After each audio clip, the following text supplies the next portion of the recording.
Hello, everyone. This is Sachin Patel, and today with me, I have a very special guest. We have Jillian Joy Wyatt. Jillian is a member of our team and a significant member of our team because she helps our patients with mindset. So today we're going to be discussing mindset as medicine. I'm just going to give everyone a few moments to log in, Jillian, before I do your formal introduction. But Absolutely. while we're waiting for everyone, I would love for those of you tuning in to let us know, where you're from. That's a good place to start so we can give everyone shout outs and see who's here from the furthest reaches of the earth. So let's see where everyone's from. Okay, we've got Kara from Scottsdale, Arizona. Awesome. Welcome. Welcome, welcome. And we have Catherine from Santa Clarita, Olympia. We have Anne from Seattle, Linda from Northern Michigan, Tiffany from Wisconsin, Brandy from Ohio, Cherry from Wisconsin, Shelley from Tulsa. Got a Riley from Toronto. Welcome, Riley. We're just down the street Excellent. from you. Melissa from Columbus. Awesome. I see Kyla from Toronto. Welcome, Kyla. Mike from Nashville. Welcome. All right. We've got some very awesome, enthusiastic people. Today's going to be an awesome presentation. So let me just pull up my couple of slides that we have for everyone today. We're going to have a very casual conversation. I hope that's okay with everyone. Yeah. We're just going to have some fun. That's my main objective for today, is just to have some fun, answer some questions, and let's see if we can do that and transform some people's lives, which I'm certain we'll be able to do. So we've got lots of people, and I see the numbers keep pouring in. So I'm just going to give everyone a few more minutes to get logged in. If you're just tuning in, today we're talking about mindset as medicine. I've got a very special guest, Jillian Joy Wyatt from our team. She's our mindset mastery coach, and we're going to show you how we use your mind, which is the most powerful instrument that you own and possess. We're going to teach you how to take control over it. Because guess what? It's been programmed by somebody else, and we'll talk all about that today. And again, we're gonna go pretty deep. We're gonna make sure that everyone's questions are answered, and we're gonna have a lot of fun in the process. So we've got lots of people tuned in. Thank you for everyone who's joining us. Thank you. Thank you for sharing where you're from. It looks like we've got a lot of people from all over the world that are joining us today. So welcome. Welcome. A warm welcome to you all. All right. So Jillian, why don't we start with a little bit about yourself? How did you get into this space to start with? Let's go there. Wow. Well, it's been a journey. So the journey begins basically when I was beginning to have my family. And I realized that my mindset was not where it needed to be. Just intuitively, I knew, because I had some childhood trauma, some things that happened, and I realized that I needed to do some work before I became a mom. And that led me down a journey. My oldest daughter is now almost 18, so it's been an 18-year journey. And it led me over the years to discover that the mind is a powerful thing. And sometimes we feel powerless, though, because of it, because it is so vast and, like you said, deep. It can go so deep, and we can feel like we're getting lost. And for a number of years, I did feel lost. I didn't know who I was. I didn't know who me was, anymore. And during that journey, I began learning some really neat tools and strategies that awakened my mind and made me realize that there's so much more to me than I ever thought. And that got me really excited, because intuitively I knew that I was a great person, that I was magnificent, that I was created for something, for something pretty cool. And I began learning different tools and strategies that literally led me where I am today. Originally, I got into this industry for personal development.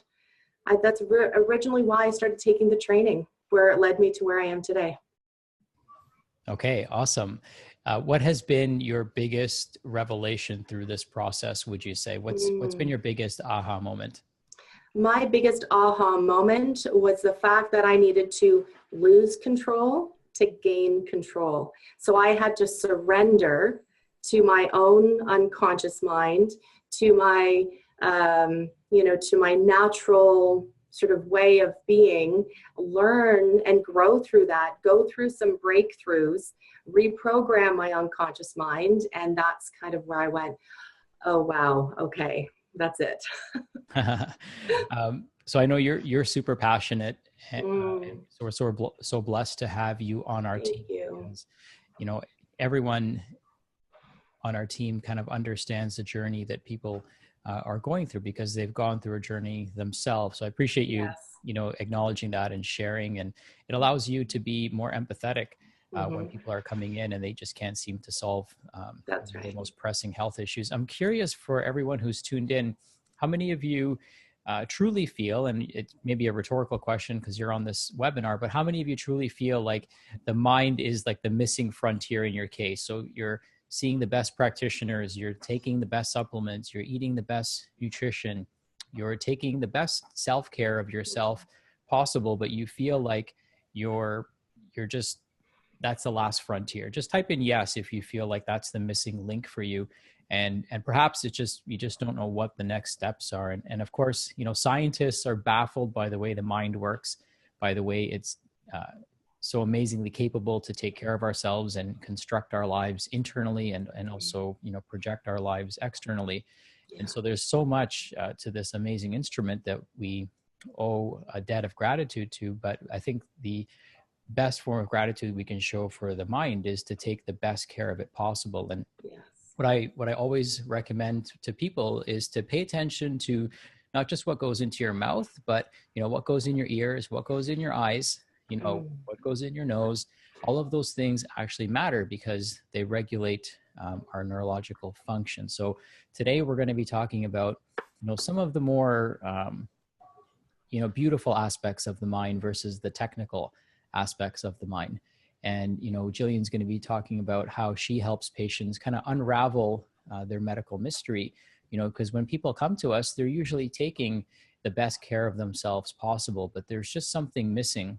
And this is now becoming more and more acknowledged in mainstream medicine because we're starting to see more case studies coming to the surface of people who are addressing these mindset and kind of mental and emotional traumas that are holding them back from their best life. And through the processes that we're going to talk about today, you're able to uncouple some of those things, and it's basically like a light switch going off, which is the cool part. And one of the things that we always want people to do is to understand a little bit better about how their body works and how this plays such a huge role, because the mind controls all the functions of the organs. And I'll let you say this, but tell us about this software hardware connection that's so important that is often overlooked. Sure, absolutely. So the unconscious mind runs our autonomic nervous system, right? It is our autonomic nervous system. So we don't have to think about, breathing, our circulatory system. We don't have to think about digestion. And what people don't realize is that our body is our unconscious mind. So when we actually really think about that for a minute, then we go, wow. So everything that I think affects my body and vice versa.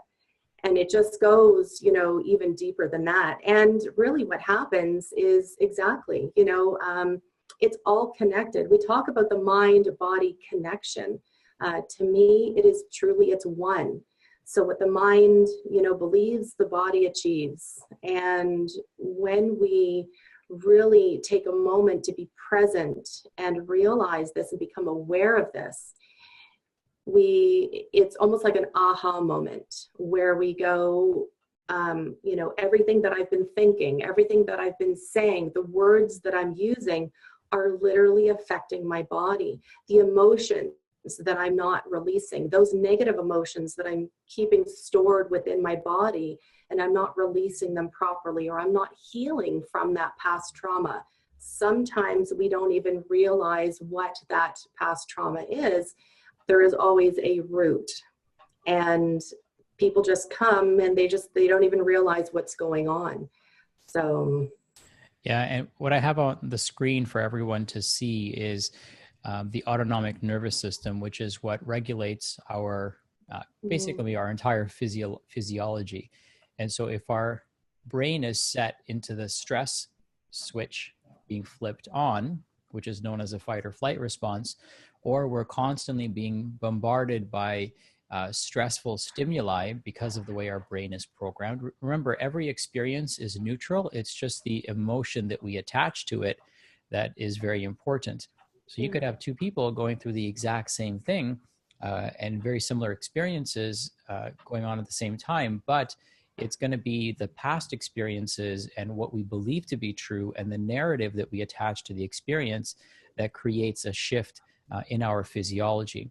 Now, here's what's important about the subconscious mind. The subconscious mind is what creates the response in our body. So all of this information, all the sensory input that's coming in, you know, the smells that are coming in, the visual information that's coming in, the auditory information that's coming in, the taste and gustatory information that's coming in, and even the touch information that's coming in goes to a part of our brain called the amygdala, which then filters these experiences based on our past experiences and then determines if this is going to be a stressful response that we need to create. Now, what ends up happening is the stress response takes place immediately before the conscious brain, right, the smart part of our brain that maybe would want to react differently.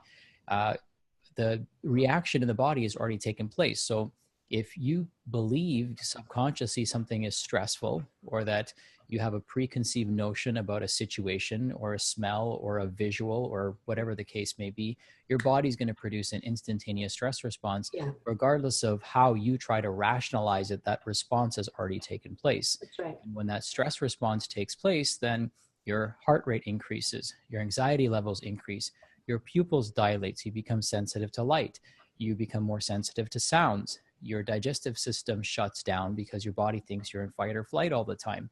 Your reproductive organs shut down because your body's like, we're not going to have a baby if you're under this much stress all the time, because nobody's ever said, I have so much stress. If I just had a baby, my stress would go down, right?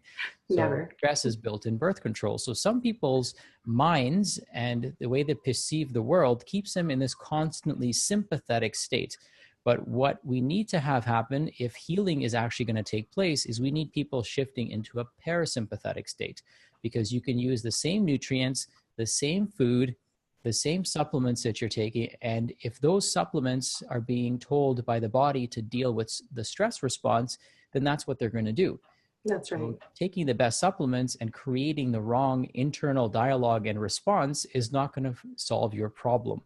And so we need to get people to switch into this parasympathetic state. And if that can happen, then and only then can healing take place, because now the software is healing the hardware, right? So your organs, your joints, your body materials are all the hardware, which is being programmed and controlled by the software. So today, that's the nerdiest we're going to get today. But today we're going to talk about how to reprogram the software so that you're not constantly trying to fix the hardware. Most people don't have a hardware problem, they have a software problem. But our whole medical system is designed around fixing the hardware problem. And that's why they replace body parts. That's why they cut you open. And that's why they snip things out of you, because they think it's all a hardware problem when in reality, it's a software problem. And the medical system doesn't really have the tools, or has not developed the tools to measure these elements, right? So they're not looking at you from an emotional and mental perspective, they're looking at you from a chemical perspective or a physical perspective. And that's why all of the testing and all of the imagery and diagnostics is set up that way. Does that make sense to everyone? So do you see why our system will always miss this? It will never ever get to the bottom of this because they're not even looking for it. But do you see how impactful it is to switch the brain from a constantly stressed out state and a fear state into a more relaxed and healing state? Just type in yes if that makes sense to you, because this really has to click for the rest of what we're going to talk about to make sense. You have to accept this, which is the truth. I'm not telling you anything that you won't find in a physiology textbook. But you have to accept this, because once we accept this, then we can actually do something to change it. Otherwise, people are just going to keep chasing the hardware and cutting out things, installing things, and blaming things when it's really the software. So that's right. I think this is going to be a very, very important conversation, probably the most important conversation that many of you have ever had in a setting like this. And I hope it leaves all of you asking more questions and raising more curiosity. But most importantly, I hope it gives you hope. I would imagine that most people have thought about the significance of mindset in their healing journey, but have probably not had a structured way of approaching the problem to actually solve it. So we intuitively know that the mind is involved in this process, but how do we create structure around actually resolving it as a component of healing? And that's why your work in our office is so important, because we recognize that, yes, we can, as clinicians, focus on the hardware, but we need somebody to really dial in and get the hardware working better by reprogramming the software. That's so right. It looks like most people get it. So that's awesome. So thanks for all the yeses, ladies and gentlemen. Yeah. We're just gonna, this is my favorite topic. And I know, Jillian, it's your favorite topic. Yeah, I just want to add to this as well. So you talk about, our bodies need to be in a state of, relaxation to be able to be healing. Well, the difference between us and animals is that when they have a perceived threat, their system, goes into play for them to get them away from that perceived threat. Once they're away from it, everything goes back to normal. They release that energy. All their system, I'm not the doctor, so all their system, begins to operate and function how it should be, so that they continue going about, grazing and reproducing and, being a part of nature. However, as humans, we experience that fight or flight response. We get into that anxiety happens, and we hold on to it, and we do not release it. We've never really been taught how to release that anxiety or that energy like animals do naturally in the wild. Well, I would imagine a lot of that is suppressed, right? So if you think about in our school system, activity is not as rewarded, or it's not done as much as it used to. Like recesses, they're cutting those things shorter. Physical activities, they're cutting those things shorter. People are more sedentary than ever, and those were forms of releasing, their stressors.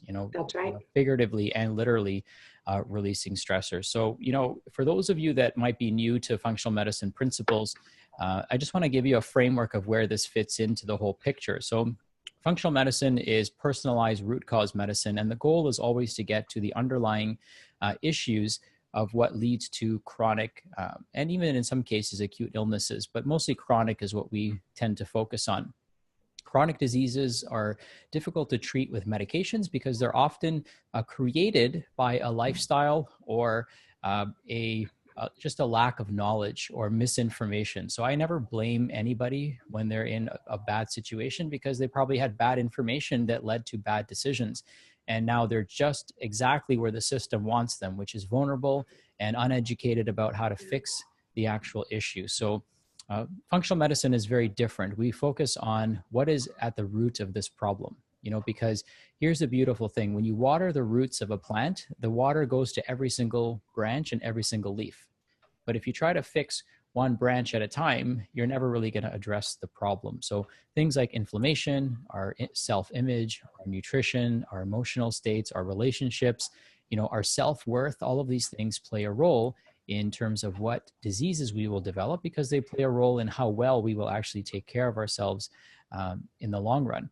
And so functional medicine is a root cause personalized solution for people. And of course, nothing gets more personalized than actually going into somebody's mind and unraveling where some of these issues might actually be stemming from. I know, Jillian, you're super passionate about this, and that's why I love having this conversation, because we're going to go very upstream, right? And if this is the river of your mind and it's polluted, the goal is to go as upstream as possible to clean this river up. You wouldn't just, build a water filtration plant where the property line starts. You would want to go upstream because you want to see what else we can protect from being damaged. And so today we're going to go as upstream as possible. And we're going to talk about things like, timeline regression. Or we're going to talk about all kinds of important concepts that some of you might be familiar with, but a lot of you might be unfamiliar with. So take out your notepads. I suggest that you take some notes, and and pay close attention to some of the things that we're going to be talking about, because I truly feel that this is going to be life-changing for many of you. So with that being said, are you guys ready to get started? We did a bit of an intro there just to introduce you to the topic, but if you're ready to get started, just type in "let's go" and we'll get this ball rolling. We've got lots of content to cover. So I'm ready. I'm ready. I'm all in. So let's do this. I'm all in too. Okay. So let's just start with this question. What stops people from going down this path? I think that's an important question. Why do people know so much about mindset and the importance of mindset, but what stops them from actually doing something about it? I know that this topic, it seems like it's taboo in some instances. So you want to touch on that a little bit? Sure, absolutely. So mindset is becoming a little bit more mainstream, but it's still sort of uncharted territory. A lot of people don't even realize that we have an unconscious mind, or as some people refer to it as the subconscious mind. I refer to it as unconscious. Just through my training, we learned that I'm also a master practitioner of neuro-linguistic programming. So language is important to me. So sub can mean less than or subpar. However, both terms, you'll hear myself say unconscious and subconscious. They mean the same thing, just so that everybody knows. Some people say to me, what? I have to be unconscious to work with you? No. It's not like that. So what stops people from coming to me is just they don't understand. They don't have the knowledge, or an awareness to bring them to a place to say, I need help in this area. Or, usually what happens, they just like, something's not right, or everything else, in my life is going great. I've got the job, I've got the house, I've got the children, but just something is not working. I feel stuck. I'm feeling overwhelmed. The anxiety is just debilitating, and they just can't put their finger on it. So when they come into the office or talk to us, that's when they begin to go, okay. And that's where we are able to discover the root. So it's really just, you don't know what you don't know, really. And that's the reason why we're doing this tonight. Right. It's just that, I find that for some people, it might be opening up doors that they're afraid to open again. Sure. Yeah. Especially when you're dealing with some trauma or some things that people are trying to suppress. Right. And I think maybe we can talk about this just a little bit, but there's a big difference between releasing something and suppressing something. Mm-hmm. Because when you suppress something, it's always there. It's like carrying a 5-pound weight around. It's always there. Absolutely. No matter what we do and how we try to lift it or, compensate for lifting it. But when we release something, that's like dropping the weight and just letting it go, and it's not in your life anymore. So maybe, is that something you see quite often, that people are just trying to keep things, Absolutely. And sometimes we don't even realize we're doing it, right? All of a sudden, things are going along well, and then all of a sudden, boom, something happens, and we are reacting from this place and then going, whoa, what just happened there? Why did I react? Such a visceral, reaction. Why did that just make me so angry? Well, it's because you've suppressed all these other events that have happened your entire life, and you've never dealt with that anger. You've never released that negative emotion. So it builds up and it builds up and then actually what it does, it takes up, residence within your body somewhere. This is where we get dis-ease and illness, because it's literally residing somewhere within your body. And it's so important to release it and let it go.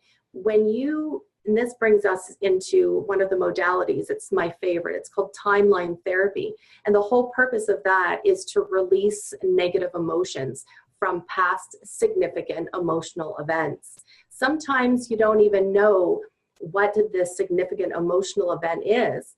The great thing about the work that I do, a lot of it can be content free.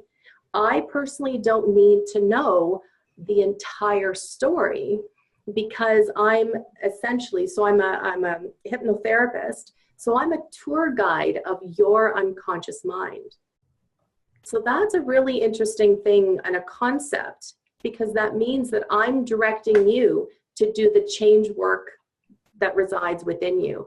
So when you suppress those emotions, to me, it's almost like you're not being your true self. You're holding on to so much other stuff. That's why people say, I just feel so heavy, right? I feel so heavy and down and depressed. It's because they're holding on and they literally don't know how to let go. So that's what I help them do. Yeah. And I've done some work in this area, as you obviously know. And one of the things that came up for me, I was pretty thin growing up. I've always had a hard time gaining weight. That's always been my problem. And believe it or not, you get teased for being skinny. So it's one of those things. And I was always thin growing up, but I was always athletic and in decent shape. And I remember the first time I met one of my friends, I met a group of her friends and I'm like, oh, what'd your friends say? Just casually asking, like, oh, my friends liked you, but they thought you were skinny. And I was like, okay. And, that clicked in my brain that I need to do anything possible to gain as much weight as possible, as quickly as possible. So I started taking all kinds of protein shakes, all kinds of pre-workout powders, post-workout powders, during workout powders. And I went from 135 pounds to 185 pounds. Wow. And so, and then at one point I'm like, why am I doing this? And I traced it back to this event because all my friends were like, dude, you need to you're getting too big now is what I would get. Right. And I took that as a compliment, not realizing that I was actually creating a lot of problems for my body, carrying around all this extra weight because of one thing that somebody said to me. That's right. Yeah. Right. And sometimes what happens when that one thing is said to you, it gets stored into the unconscious mind. And then over time, you even forget what that situation was. Mm-hmm. Right. And you don't even realize it, like you said, until all of a sudden it was revealed to you again. You really had no idea why. Yeah. And you can justify the behavior, right? Because the behavior in the world's view is a good thing. Oh, this guy works out a lot. But the why behind the workout was very different, right? It was actually to please somebody that I've never even met again. Probably never see this person in my entire life, and some of us might be living out situations like that. I'm just curious, by just a few yeses here, how many of you feel like there's something that you could trace back, an event, something somebody said, something that was done to you? Maybe you were bullied or you were embarrassed or, just something that happened that triggered you in such a way that has caused you to create behavior patterns that, on the surface might appear good even. That's when they're even more dangerous because they appear good. So people actually encourage you to do more and more of it. So you get positive reinforcement for a behavior that's being driven by a negative emotion. Yeah. And it's not until you can ask like 100 whys until you kind of get to why that person does what they do. And if you're doing something, whether it's even perceived as a positive thing, if you're doing it for the wrong reasons, then it could be damaging you in a certain way, right? So it looks like there's a lot of people that are dealing with some of these things, and that's why what Jillian does is so valuable, because she can trace back to that. And some of you who didn't respond probably don't even realize that there's something that's triggering you. And one of the outward signs would be, do you get triggered easily by something that you shouldn't get triggered by, right? So if somebody cuts you off, do you get really, really pissed off by that?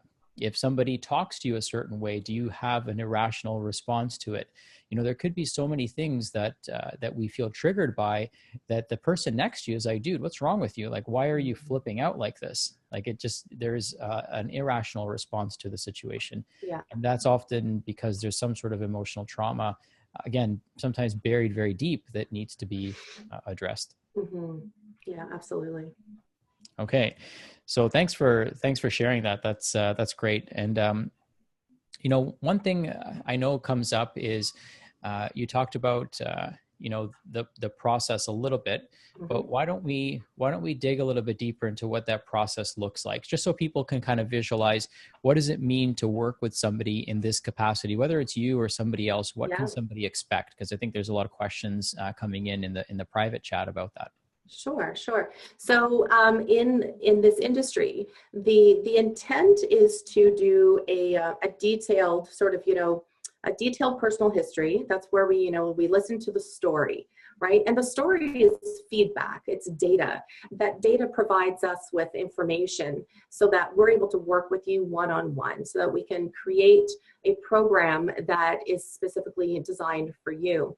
The most important component of the work that I do is cleaning up the past, because working with, it's like building the foundation.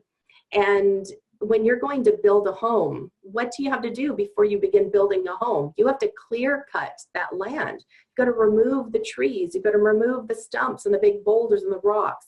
So it's no different than when you're beginning to do some mindset work.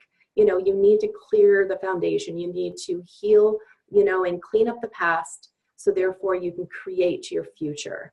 And that essentially looks like, with doing the detailed personal history, and then we build a strategy for you. We begin to look at, which strategies are going to be working best for you. And I think we lost Sachin for a moment, but I'm positive he'll be back. Excellent. So, and then, like I referred back earlier, just a few moments ago, but timeline therapy, that is my favorite modality. It's what changed my life. Timeline therapy gave me a new lease on life. I'm no longer that same person. I don't think from the same place that I used to. I don't respond from the same place that I used to. I don't react from the same place that I used to. And that for me was life-changing. That's when I found me again, when I was able to break through and become who I was really meant to be authentically. And then you get to install into your unconscious mind, and you get to build the life that you want. And that's the most exciting thing to me.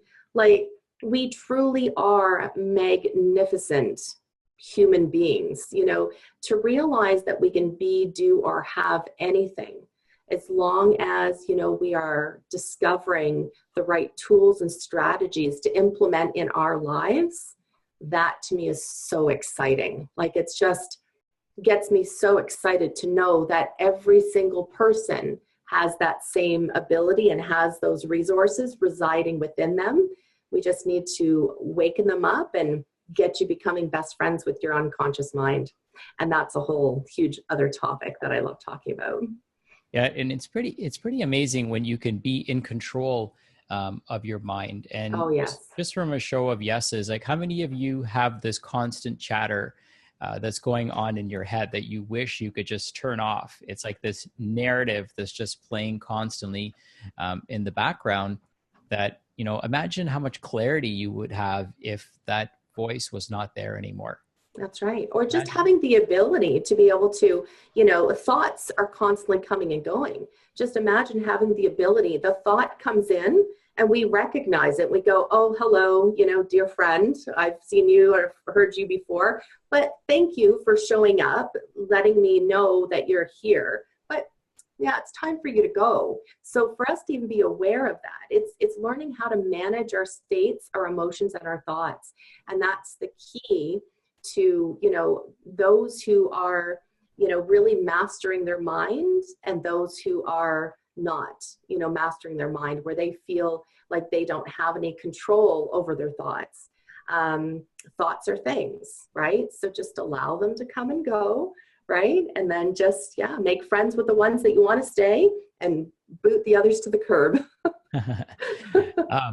So a couple things that are coming in question-wise that I think are worth answering. And I know we're going to get to this a little bit later, but just giving people an idea. And I know the answer kind of varies for each person. The answer is we do what's right for each individual, but maybe you could walk through what some of the modalities look like timeline regression is a new term for people. Even hypnotherapy is a new term for people. We think of hypnotherapy and we think of people's eyes swirling like they do in the cartoons, and it's really not like that. That's right.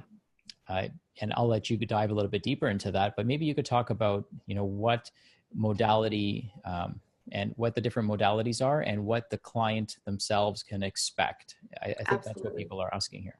Yeah, absolutely. So the different modalities that I'm trained in and that I use and that were integral in my, my journey and my transformational process are neuro-linguistic programming, otherwise known as NLP, timeline therapy, which is, NLP and hypnosis, and hypnotherapy. So hypnosis or hypnotherapy is one of those sort of, it actually used to terrify me, to be honest. I thought, I don't want anybody knowing my innermost thoughts. There's things in here that I just don't want to share with people, and I didn't really want, somebody controlling my mind, right? That's what TV and Hollywood has taught us. Even if you have kids out there, you'll know about Captain Underpants, right? Great movie, by the way. It's a cartoon. And it's about mind control. There's no mind control in hypnotherapy. All hypnosis is self-hypnosis. I'm teaching you how to become best friends with your unconscious mind, bringing awareness to you that you, again, have all the resources residing within you, awakening that within you, getting you really curious about your abilities, about what you're capable of.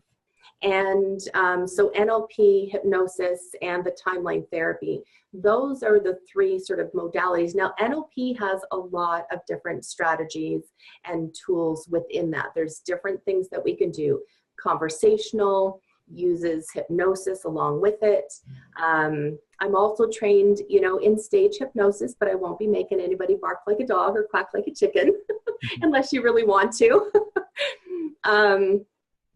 So it's the important thing is just really being open, just really being open to the possibilities, to really testing what you're made of, and that's when I really encourage people, get really curious about even how we are created and what we can do.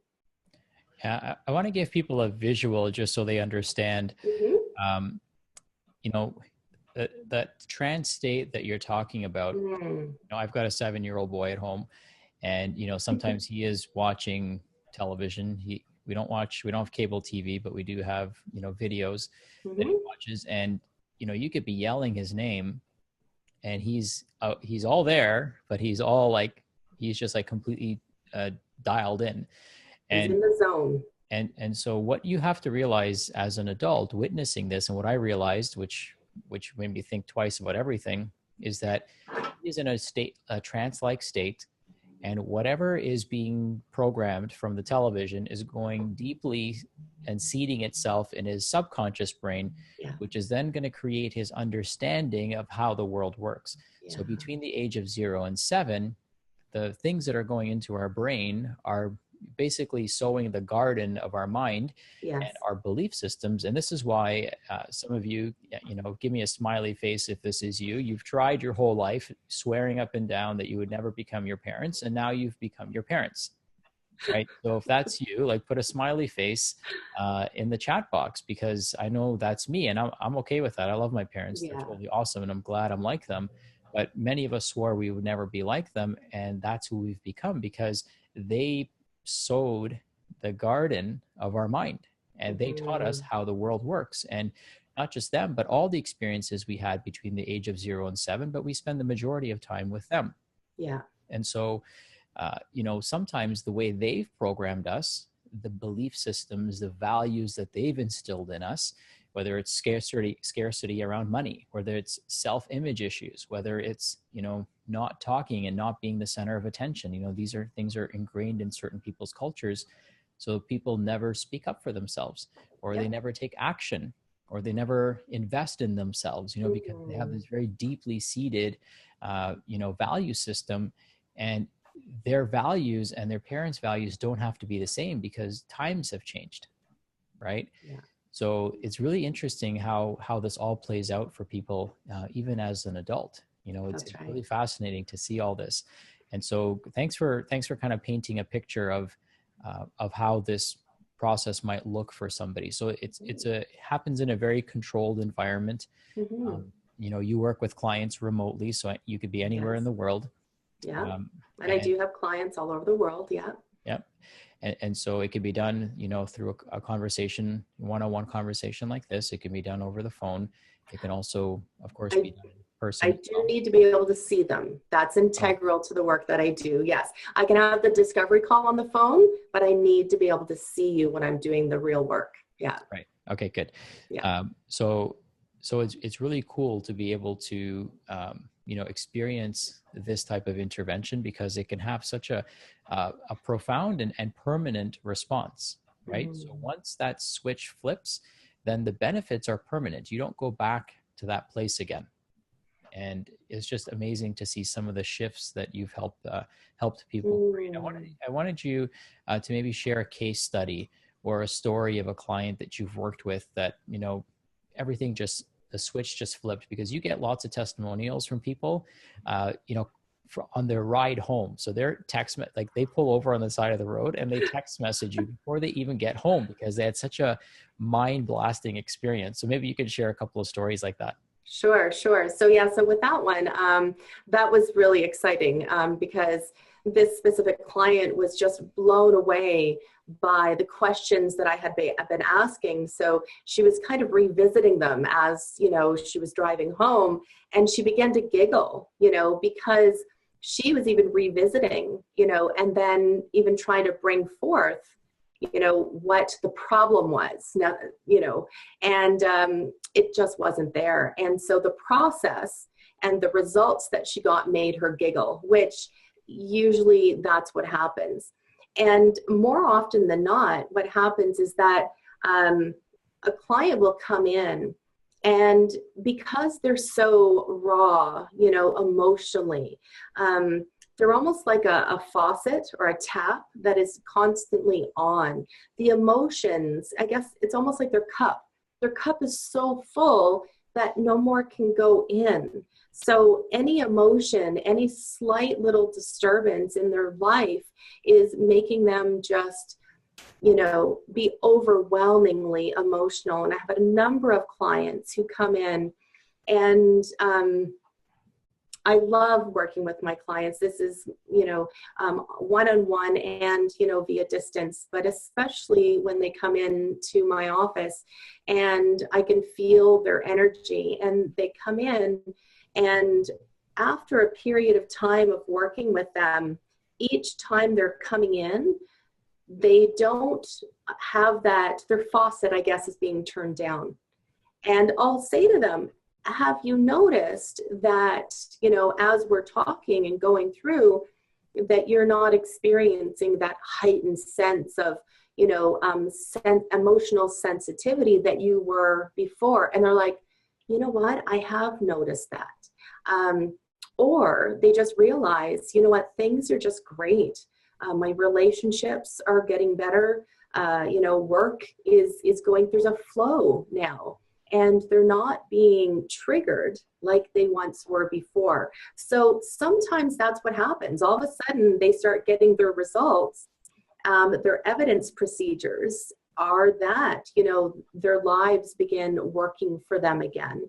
They're getting their dream jobs. I have one client who shared with me that during the process we were working together, that was something of major concern for him, that he was in a job that he was just not happy with. It was really hard for him to work in that environment every single day.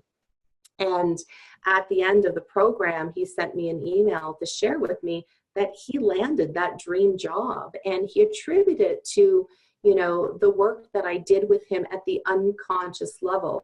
Because again, we set the foundation for him to even give off that positive energy, and it allowed for opportunities to enter his life.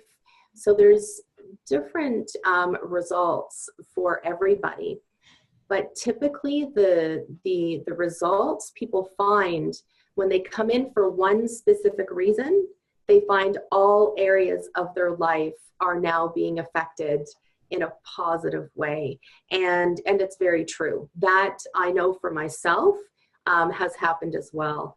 And it's a wonderful place to be in. Yeah, if we think of the mind as the steering wheel of the body, right? Mm-hmm. Then it doesn't matter what condition our car is in. Right.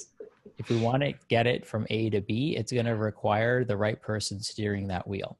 That's right. Yeah, Right. So someone's got to be in control. right. We can get a clunkety car where it needs to go. Right. Yeah. We can get to a destination, but if the steering wheel isn't working properly, and you Yes. have a completely brand new car, it's not going to get you where you want to go. So people need to, yes, focus on your car, but you need to first focus on the steering wheel, because that's ultimately what's going to get you to your destination. That's And, right. and a lot of times, people who are trying to get healthy, who are taking health initiatives, they get steered in the wrong direction. Right. That's essentially what happens is their mind, because they haven't really shifted their mind, because they haven't really decided to make new decisions with new information. Yeah. They just keep going back into their old ways, and that just means they haven't addressed truly the subconscious. And the subconscious, or the unconscious mind, as Bruce Lipton says, is 95% of the brain's operating power goes towards operating that unconscious mind, and only 5% goes towards operating the conscious faculties. A question came in about whether we can override the unconscious mind with the conscious mind. And the answer is yes, we can, but you have to believe you can. That's right. Right? So Belief is everything. yeah, that's absolutely everything. So anything is possible. Like, you can consciously control your heart rate to a certain degree, because Yes. you can consciously control what you think about, and you can communicate internally to your body. It's funny because Yes. people, like, your brain communicates to your muscles. Like, my brain is communicating to the rest of my, my organ system here to make my arm move, my fingers move, and the same brain is woven into every organ in my body. And that's what gets me so excited, Sachin, because for myself, I now know that I even have to think of the word relax or say it, and my body immediately responds. Like, that to me is the coolest thing ever. No, it's been transformative for me, and that's why I'm excited that we can share this information on this platform and reach and help so many people. That's the thing. A lot of people need to start here, right, before they even go see another practitioner. That's right. Right. Some of them need to not just start here, but start here. It's very important that this element, if you feel like, if you answered yes earlier, that this is something that's holding you back, then you kind of owe it to yourself to discover what's going on. Absolutely. Right? And yes. inform yourself just a little bit more so that you can make new decisions with new information. That's right. Start feeding your brain with that knowledge. Right. You should never try to make new decisions or change your mind. You should never try to change anyone's mind, but you can only make new decisions when you have new information. And there's information at a conscious level, which is, remember, 5%, right? And there's information at a unconscious level, because there's lots of things that you do and say as a person, and ways you behave and react, that are part of that unconscious element. And you can't have conscious awareness of it. So these are blind spots that people have. And that's why that when that shift takes place, you're regaining control of 95% of your brain's operating capacity. Yes. Right. Instead of that operating system being out of control. So this is kind of cool to be able to, be a 40-year-old. I just turned 40 myself. To be a 40-year-old and like take, 33 years of programming. I feel like I've had great programming from my parents and great values and things like that. So I'm very, very blessed. My grandparents did a great job raising me as well. So we owe it to them. But some people weren't that fortunate. Some people didn't have the same role models or whatnot. But that doesn't mean you have to be that person. No. Right? You don't have to be that person.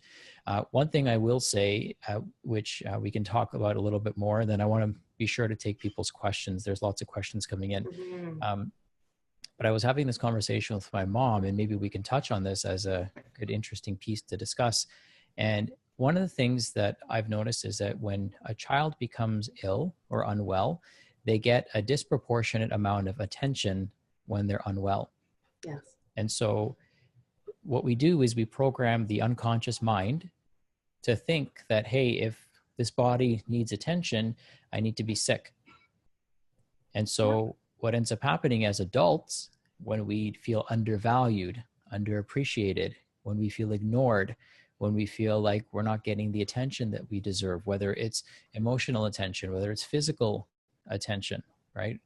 Whatever it might be, then the unconscious mind goes back to this inner child and says, hey, if you want attention, if you want people to, pay attention to you, then I have the perfect strategy. And it creates this reality. This is a theory that I have. I could be way off here, but it No, you're creates spot on. that reality so that people will perpetuate in illness, because if they didn't have their illness, then they would go back to blending in and not getting attention anymore. And That's so right.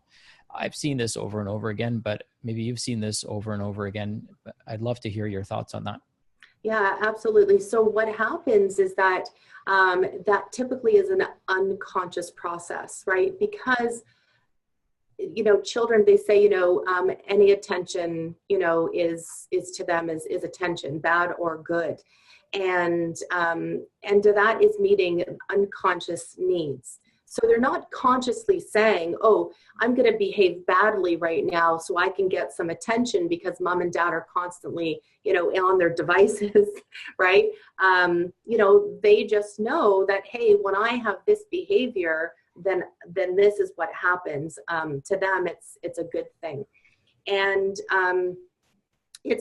it brings us back to how important language is, right? So we talk about, so many people, especially that have health concerns, say, oh, I've got such a bad back.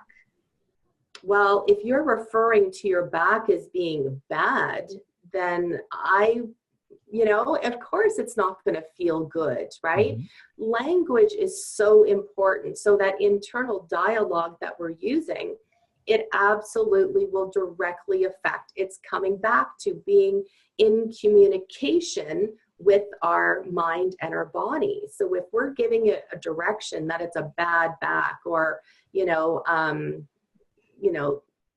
whatever language that you see, I don't even use that. So I have a hard time even bringing it up. Well, maybe you could talk about the alternative. So instead of saying bad back, what would somebody say? Sure. So I'm feeling tension, in my lower back, or it's feeling, really tight. How about my back is on the mend? Right. Or exactly from that perspective. Yes. So my back is on the mend.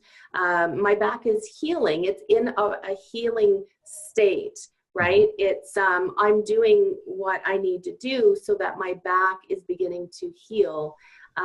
So these are, and this can come down to when we start doing visualizations, right? So when we start doing self-hypnosis, this is the talk that you want to self-talk, that you want to be incorporating into your vocabulary so that you're directing your body to heal. Right. Yeah. Mm-hmm. Yeah. Powerful stuff. It's very powerful. How many of you during this session have had a aha moment? I've seen a few light bulbs come in, but how many of you would say you've had some sort of revelation or moment where you're like, you know what, that really clicks for me, or, I didn't think of this situation this way and how it's impacted me. So just go ahead and type in yes. I'm just curious to see, the impact that this conversation has had, because I was hoping that this would be a very impactful conversation where people can start to realize that they're, they're not crazy. Nobody's crazy. Absolutely. That there is hope for them still. That's the big thing, right? Is, do people feel hopeful? Because if they feel hopeful, then they'll actually do something. It's when people have given up, they don't even do anything. And that's the sad part, because it's hard to help those people if they've given up, right? So it's good to know that people who are on this call have hope, right? Otherwise they wouldn't be here. And it's good that they've had some aha moments where they can go back and reflect and say, you know what, maybe I need to think of this differently. But I will caution you that thinking of it differently is different than removing it altogether. That's right. Right? So if you had the option of quarantining viruses, like, you wouldn't want viruses on your computer all in one folder, right? You'd want them off your computer and have nothing to do.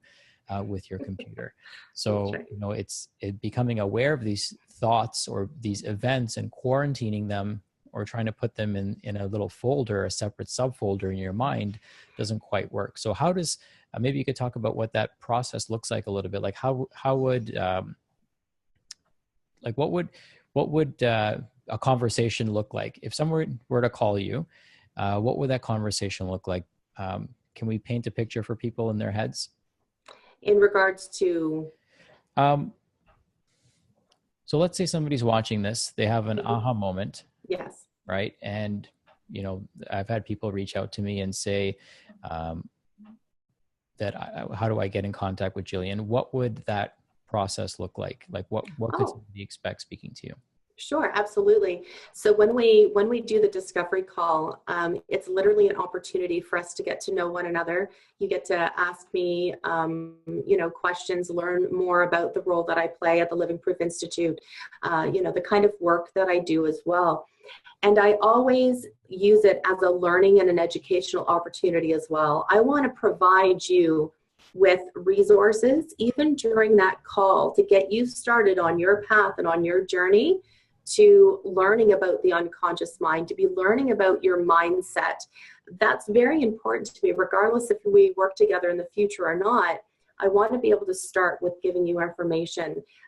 You then also get to be, very open with me as well and share with me, what your journey's been like. And when you share with me, it gives me a window into what I'm able to do for you. And not so much even what I'm able to do for you, it's what I'm able to do with you, right? Because this is a do with process, not a do to or a do for. You're always, responsible for your outcomes, right? So I get to educate and direct and bring awareness, and then ultimately empower you. Yeah. Okay, awesome.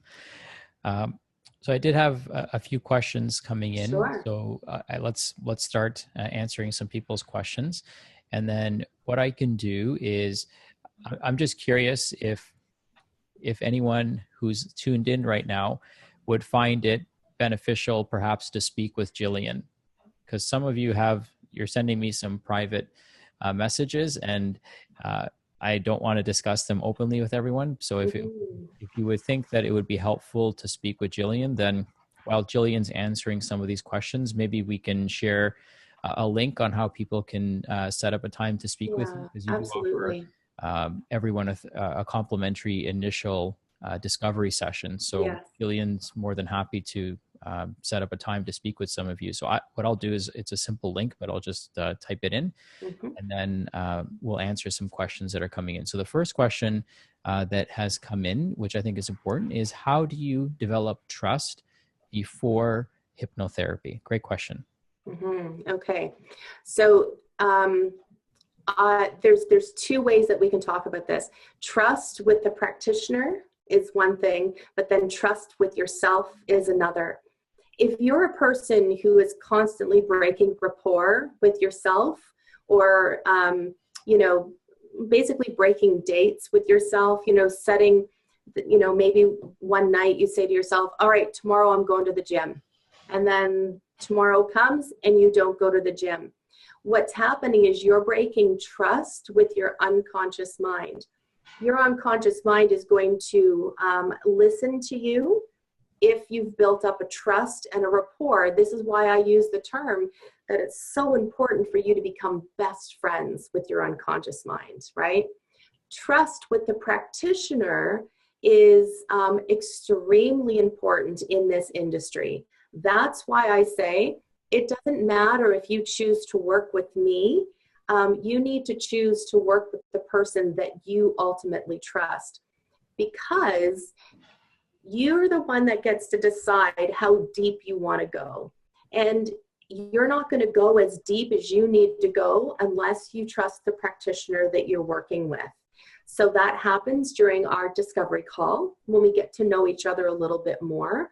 And you get to ask me, questions, and we just chit chat back and forth.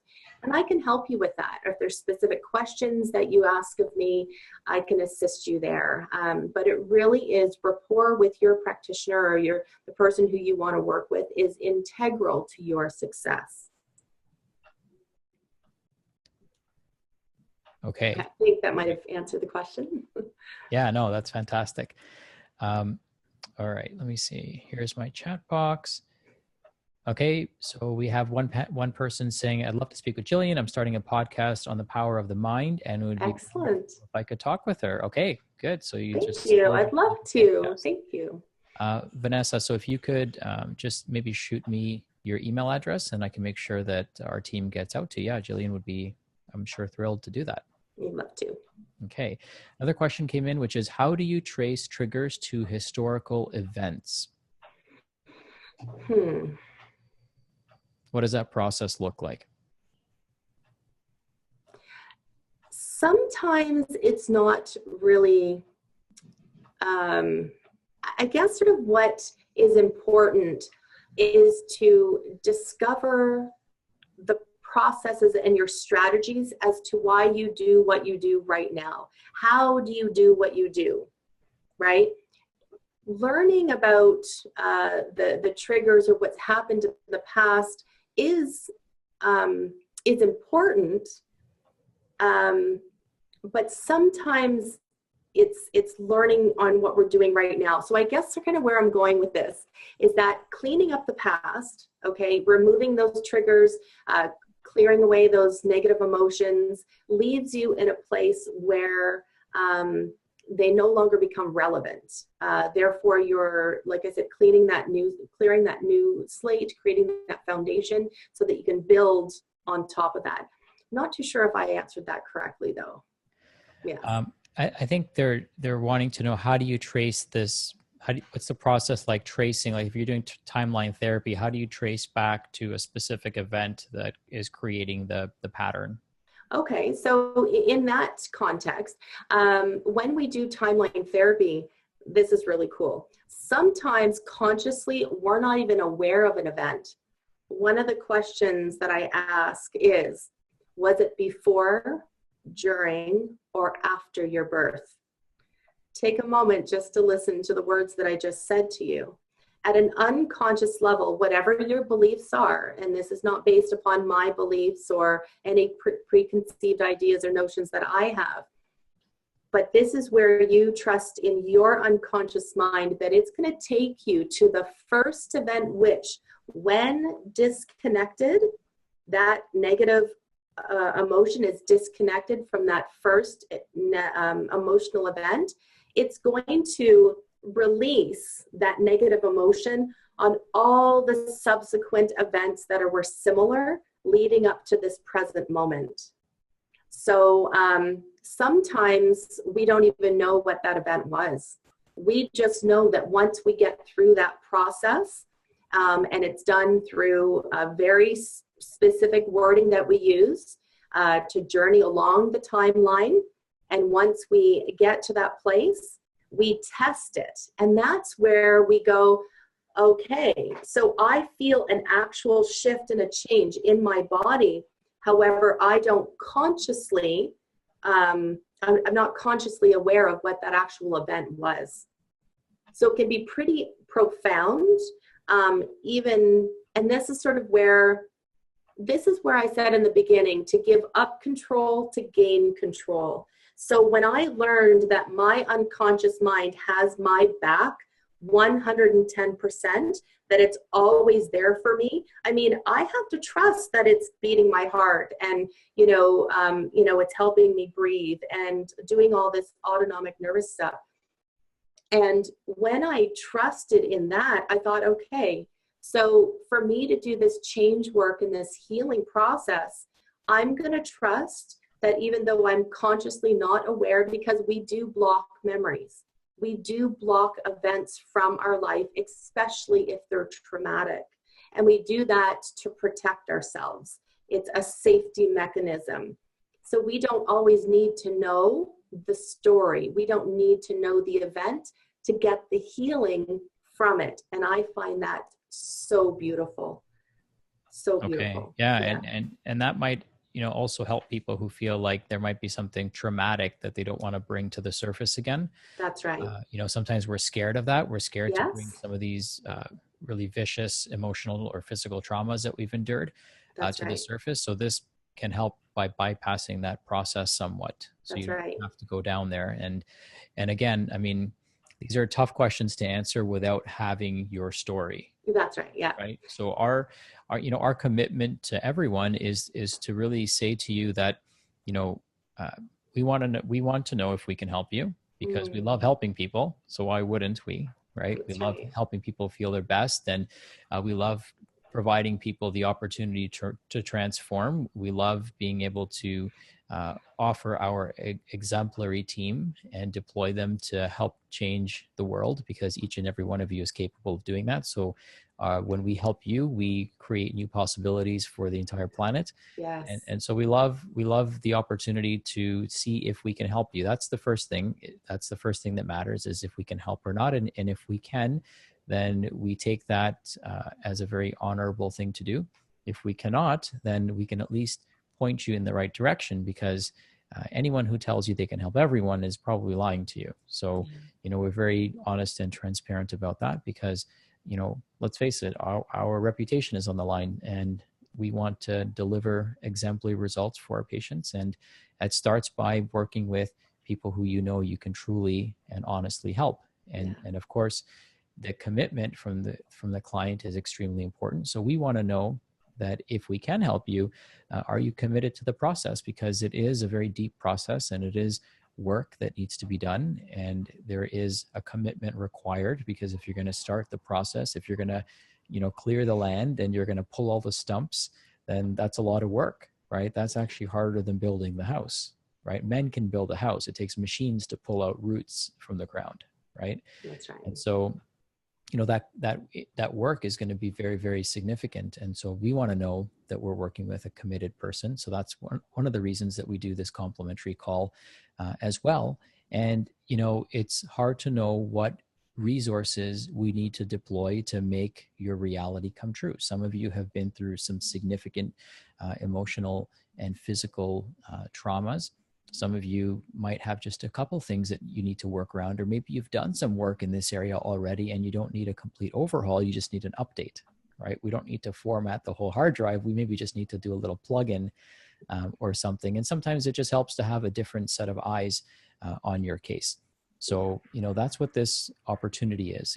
You just go to speakwithjillian.com, and in a couple of steps, you can schedule a complimentary 30-minute consultation with her.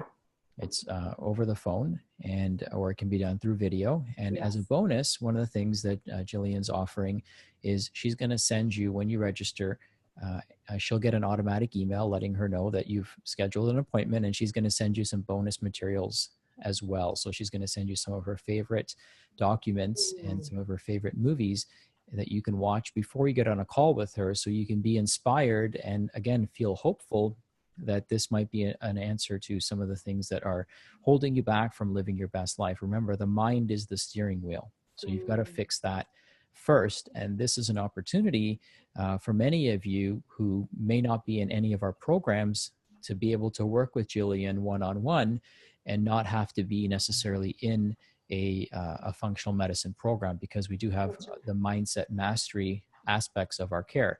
One of the things that when Gillian joined our team, one of the things I said to her is that we're a personal development company disguised as a functional medicine clinic, right?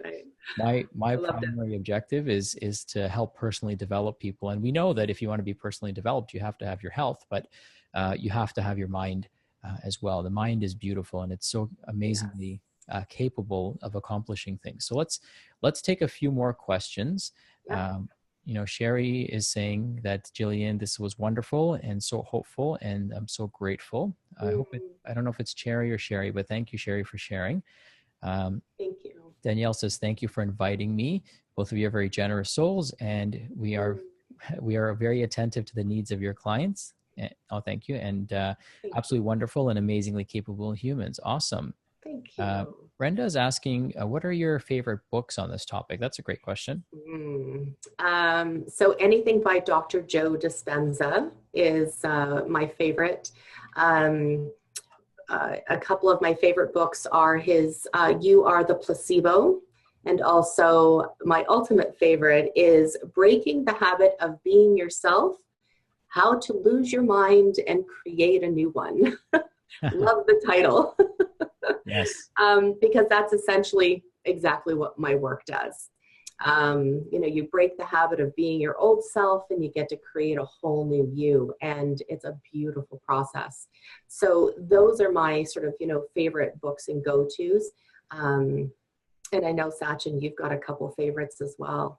Biology of Belief is phenomenal as well. Yes. Deepak Chopra, again, just phenomenal. There's so many great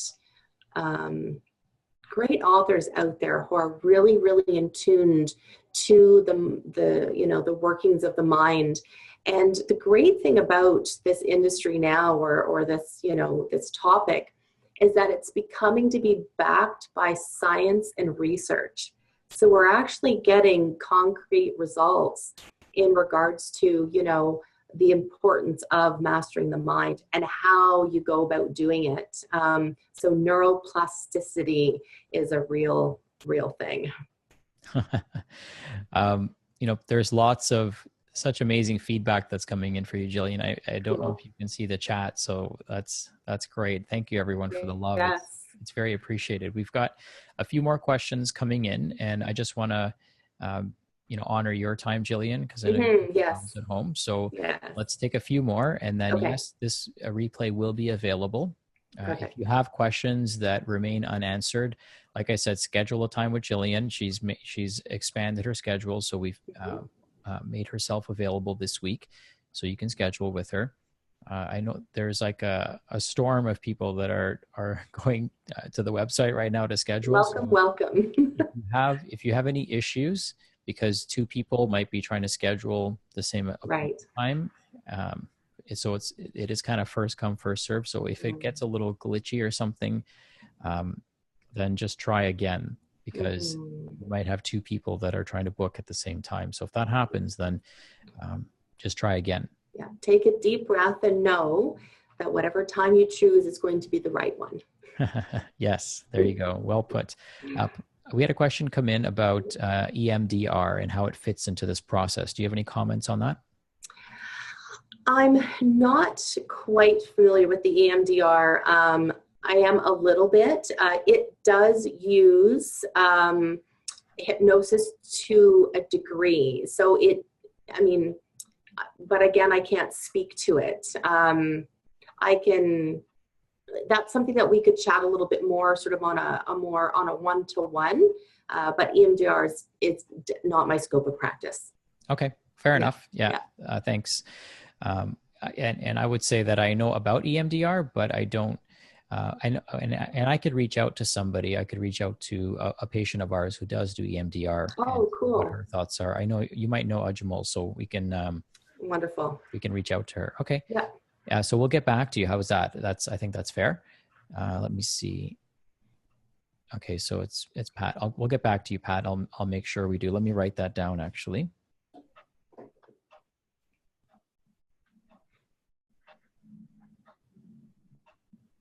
That'd be an interesting conversation. Mm-hmm. Another question came in, which is, how can someone get out of train their subconscious mind to get out of a scarcity mindset and such a black and white mentality, more specifically when it comes to disordered eating? Mm-hmm. Well, there's a number of different processes that I would say to do that. It's definitely possible. So I am of the belief that everything is possible. That we would look at a little bit more in depth, where I would say that you would need to clean up the past. So you would need to do the in-depth, timeline therapy, and to release those negative emotions, because there's probably some negative emotions that are blocking that process. And then there's a strategy that you've got playing, Like there's a program that you've got playing in your unconscious mind that is leading you to do these behaviors or these processes, strategies. We have strategies to do everything, on how to do everything. We have a strategy how to get up in the morning. We have a strategy how to go to work. So the eating component is also a strategy. So I get very curious and I learn how you do that. I actually get you to explain to me. So if I were you, walk me through how you do that. Once we do that, we can actually change the process. We can actually develop a new strategy and a successful strategy, and we can install that into your unconscious mind. Yeah, and one thing I'll say about disordered eating and scarcity is that, our parents almost guilt us into eating too much food, right? So we feel guilty about, finishing our plate, even though we feel stuffed. Right. Or in some instances, people were, when they were unwell, right? That would be the modality of intervention, would be a home cooked meal or, mom's loving meal. And that's how we were loved. That's how we were loved by our parents. So then the mind says, okay, how close can I get to replicating this? Well, I can't bring that physical person in front of me, but I can eat that food because that replicates the event in some way and it creates the physiological response that we're craving. So it can show up in so many different ways. My parents had a scarcity mindset versus an abundance mindset in many instances. And I had to come to a realization is that they actually were living in scarcity because that was their reality. And so the reason that became my reality or way of thinking was because between the age of 0 and 7, that was my parents' reality. So that was my understanding of the world. My understanding of the world was that no matter how stuffed you are, you have to finish your plate, right? No matter how much money you have, it's never enough, right? And, it's really funny, like the patterns that you see in people who have a scarcity mindset, once you kind of, this fog lifts and you start to realize it and you start changing your behaviors, you start to understand why people are a certain way and why they're stuck in a certain way because of the way they think. So, I had to break free of this scarcity mindset, and it wasn't an easy thing to do. I still have my parents on my shoulder if I want to buy myself something nice, about, you could buy this cheaper somewhere else, or wait a few months and it'll go on sale, right? Or maybe it'll go on clearance. Like we have this running joke in our family that, it's never winter at the Patels, right? So what that means is that if we want to buy a new winter jacket, then it would be like, winter's almost over, right? And then when it's springtime and all the jackets are on sale, like, we'll buy it in the winter. They'll have new designs or new styles, right? So you have this like never coming winter from a jacket standpoint, because you're kind of stuck in this scarcity loop. Oh dear, I guess. Right? Our parents know what they know. Yeah. Yes. And so their reality essentially becomes our permanent reality. Right. And this is why a lot of people get stuck in this trap of they feel like no matter how much they have, it's never enough. So they keep having to buy a newer car, keep having to buy a newer purse, right, or a nicer house. Like it's never enough. And they have to keep working harder. No matter how much money they make, it's never enough. So they keep pushing themselves. And unfortunately, they never become happy either. That's right. Yeah. Yeah. So, or they were raised with nothing, and now it's an overabundance, right? Yeah. Yeah. A couple of questions coming in about weight loss. Can working with you help with weight loss? I know you've got some great stories about that, so I know the answer, but maybe you want to answer that and share something. Sure, absolutely.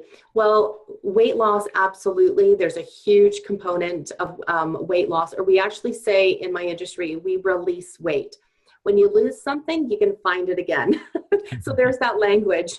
We would like to release it and let it go. Yeah, absolutely. We have, different, things that we can do to help your mindset. I do know at Living Proof Institute, we have a phenomenal program that Dr. Navaz does for his metabolic reset program, which I was a participant of and had phenomenal results and continue to go on my journey with that as well. So to me, that's a beautiful combination of what Dr. Navaz is doing, and then also the mindset component. So this is sort of why, Sachin and I are having this conversation, is to bring awareness to the different options that you have so you can choose what's best for you. Absolutely, in regards to releasing weight, we can work with the mind to ensure that there's different programming there for you so that you set yourself for success. Mm-hmm. Yeah. Here's the thing. We think all day, right? Yes. We use our minds all day. Yeah. So even if you could have 1% increase in efficiency of using your mind, I mean, that opens up so much. But imagine you could have 10% increase in efficiency or a 50% increase in efficiency. I mean, this is how, for me personally, this is how I accomplished so much in such a short period of time, because your brain can condense time. Like you can do things in very, very short periods of time when you have a focused mind. That's right. When you've got all this junk software going on in your life, then we expect junk hardware, right? Like your brain built your organs. Your nervous system tells your organs exactly what to do. That's right. So how can we just keep trying to fix the hardware when the software is telling the hardware how to run itself, how to rebuild itself, how to die and replace itself? That information is all coming from the neurological system in the brain. So if we try to keep fixing the hardware, which is what our medical system is trying to do, and we cut out the hardware, or we're trying to put artificial hardware in without fixing the software, that's right, we're going to get the results that we're looking for. And this is why medicine, if we continue to exclude the mind from the healing process, and this is probably why the mind has been excluded, because if people realize how powerful their minds were and they realized they all had one, then they would learn how to use it and they would learn how to heal themselves. Yes, at one time we did realize the power of the mind. So when you take a look at the history of hypnosis and hypnotherapy, it was used, back in, the Greek, in the healing temples. They were called sleep temples. Hypnosis was used for surgery before we had ether, right? So I mean, we did realize, and then things started to shift, as you know, with the more modern medical system. And we got all these, so we're almost coming back full circle to realize again our true potential and what we're truly capable of. And this is why the education is so important. Yeah, and just this isn't new. Yeah, no, it's not. And I've read in so many places that the greatest discovery of our time will be the power of the human mind. And yes. I want to share with people a really quick exercise, and I just challenge everyone to do this. It's probably an experience you've all had, but just type in yes. There's so many of you that are still on the call, so thanks for hanging out with us. Yeah, thank you. So type in yes if this has happened to you, where you think of somebody and you pick up your phone to call them, and they've either already called you, you've missed their call, or you pick up the phone and it's them calling you. I just got chills. Or texting. Happens all the time. Or you think of someone and you turn the corner and you somehow see them in the most randomest places, or you go to email them and only to realize they've already emailed you. Right. Yeah. So this is happening constantly around us. And the reason this is happening is because this is an actual capability that we have. Right. So now my wife and I, when I want her to call me, I just mentally tell her to call me. And 8 times out of 10, she'll call me within half an hour. Yeah. Okay. Sometimes it's instantaneous, and sometimes it's not. And I've told her, I actually, if you don't believe you have a certain capability, you'll never develop that capability. That's right. So most people, when this happens, what do they say? Oh, that's crazy. Well, if you keep thinking it's crazy, you'll never develop it as a skill, right? That's your belief. So it's not even, and sometimes it's not even what you believe. It just is, right? You don't have to believe in gravity for gravity to work. So, right. When you start to then believe that you can harness this power, then you actually start practicing with it. And so what I told my wife, Deepa, is that, if you hear my voice in your head telling me that you need to call me. If she's suppressing that voice, then my stats are going to go down, right? So I told her, if you hear my voice in your head, it's because I'm thinking of you. And if I hear your voice in my head, it's because I know you're thinking of me and I need to get in touch with you. So once we opened up this dialogue, which for some people Mm, sounds like super out there and wacky and crazy. But to us, it's a capability, right? Some people call it crazy. Some people call it capability. And yeah. if you develop it, then amazing things start happening. Like I'm working on this skill with my son. So I'll put my forehead next to his and I'll tell him, what are you thinking about? Right? Or what am I thinking about? And so we started developing the skill. Imagine, learning about this when you're 40, when you're my age, or imagine learning about this when you're 7 and developing it for an entire lifetime. Where would that get you? Wow. Oh my goodness. Right? Think about the amazing power to be able to harness this gift that we have. So it's Yeah. pretty cool, right? I mean, this is powerful stuff, right? When you can truly accept this, and then not Mm, just accept it. So like a lot of people are going crazy saying yes, yes, yes, but what are you going to do about it? mm-hmm. Right? Like knowledge is not immunity. So, just because you know about something, it doesn't make you immune from developing that problem. It's action is what creates immunity. Yeah, So now the question is, what do we do about it? Right? that's What right. does somebody who's had an aha moment today, somebody who sees a greater mental capability to control the hardware and to really control the world around them, which is what we're Yeah. also capable of, and the world inside of us. I mean, once you harness this power, I mean, it's amazing to understand and realize and visualize and manifest what you're actually capable of. It's so fun. Yeah. You actually get giddy with it because yeah, it's pretty cool stuff. All right. So let's see. We'll take one more question and then I'll let This people is a reach out. conversation that could go on and on. It's like that song that never ends. It's the same with this topic. Yeah, exactly. We could Yeah. just, and I know that you and I can get Yes. pretty deep into this, and I'm sure other people would love to jump in on this Yeah. conversation. Well, let's Uh, continue the conversation, right? yeah, Yeah. exactly. Yeah. Let's see. Does anyone have one final question? I think we've answered the ones that have come in, but if anyone has one final question, or maybe we can end on this. Why don't we end on just some positive love? So let's all send Jillian some positive love and light and energy for sharing with us today, and her and I will send it back to you. Um, so we thank you for joining us tonight, and we thank you for sharing this time with us. Jillian, thank you for sharing your knowledge and sharing your time and Yes, energy thank you. and pouring it into us. I think everyone got a ton of value out of this. There's lots So of glad. positive feedback and love coming in. So thank you everyone for that. We really appreciate all of you joining us. As you might not be able to tell, but I'm in my son's room. So he's going to be knocking on that door here any moment. So I thought we would end on maybe just a few deep breaths, and maybe you could wish us all a good night. How's that, Jillian? Sure, sounds good. So let's take 3 deep breaths in, and not breaths that come from the chest, but from the lower abdomen, like you're inflating a balloon. Okay, so 3 deep breaths.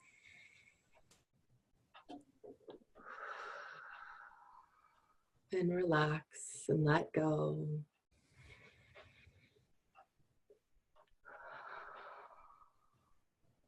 Good. And one more.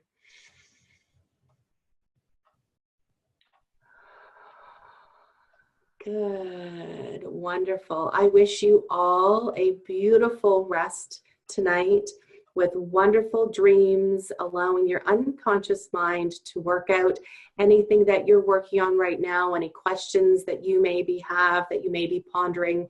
Your dreams are your unconscious mind's way of working things out. So listen closely to those dreams, and yeah, just keep being open and aware. And thank you so much for everybody who's been here with Sachin and I tonight. Thank you. And thank you, Sachin. Oh, thank you, Jillian. That was beautiful. Thank you so much, everyone. Have yourselves a beautiful night. And we hope that we have an opportunity to help those of you that are seeking the help that we all know that you deserve. And Jillian, sleep well tonight, knowing you made a huge impact and the Thank you. positive messages keep pouring in. So thank you, everyone. We love you and have an awesome night. Good night.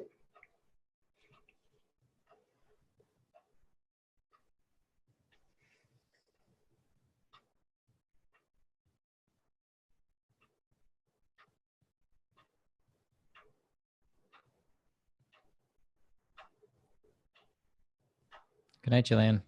Good night. Thanks, Sachin. You're welcome. Have a great night. You too.